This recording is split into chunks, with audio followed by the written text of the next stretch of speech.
La décision était très attendue par ses militants et par les associations de défense des réfugiés. Mais la justice britannique a rejeté des recours de dernière minute pour tenter de stopper les départs de migrants du Royaume-Uni vers le Rwanda, comme le prévoit un projet controversé entre les deux pays. Nous revenons au point fondamental de cette affaire, qui dépend de la manière dont le juge a traité la balance des inconvénients. À notre avis, il a mené cet exercice de mise en balance correctement. Il a tiré la conclusion qu'il était raisonnablement en droit de tirer au vu des éléments dont il disposait. Cette Cour ne peut donc pas interférer avec cette conclusion. Et conclusion, pour les raisons que nous avons indiquées, le présent pourvoi est rejeté.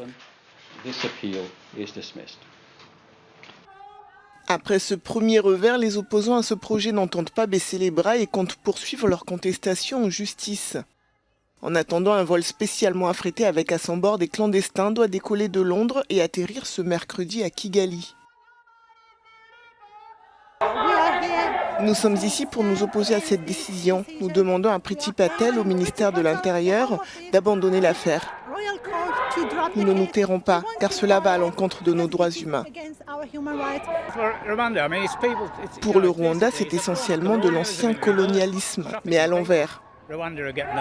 C'est un trafic de personnes. Le Rwanda reçoit de l'argent, les Britanniques font partir les gens, c'est un trafic de personnes.